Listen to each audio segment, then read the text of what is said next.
it's very Kyler Murray-esque. Yes. Where you might think and you might Good have call. an idea that I'm great. I know Kyler Murray was an all-world quarterback in the state of Texas. But until you step out there and actually do it, even as the player, you're never quite sure, and then it solidifies, and then everything you've worked for comes into place. Thank you, by the way, for crafting my next tweet, because that was a really, really good comparison. They're here to help. That's what I'm here to do, baby. That's a That's what I'm really here to good do. comparison. So we had the number 1 pick in the NBA draft and the number 1 pick in the NFL draft. Their meteoric rise was not anything really anybody expected, yet here's where they are. So now the mantle is on Zion, right? It is.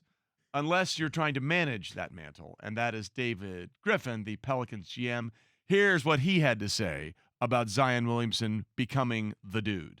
Look, this is not somebody who's supposed to be the savior of this franchise. That's not what this is. This is a 19-year-old kid who's going to spend this year learning how to play winning NBA basketball. Let Zion be that kid. Don't write this like he's here to save this franchise. He's not. He's here to join this family, and we're here to raise each other. And listen, he's right. Oh, he's saying all the right things. But is that even remotely possible? It's not. None of what you're going to hear from David Griffin is possible, but he's saying all the right things. Yeah, you have to. Now, honestly, the process falls on the Pelicans because we talked about it yesterday. It's high stakes. We just saw Anthony Davis walk out the door.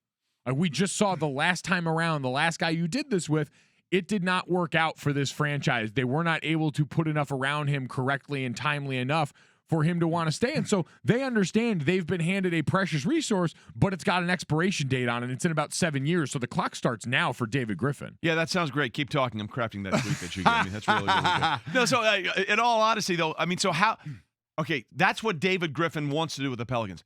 How do you do it? How does he find a way to tamper down? Again, I mean, they were crowd surfing Marty Smith because of Zion Williamson. He's going being to say drafted. all the right things, but I will say the expectation. It's not like people think the Pelicans are going to be, the top three, one of the top 3 seeds in the West this year. I don't think anybody's going that far with this thing, even though they have some ready-made players that they got in the draft, even though they're young players.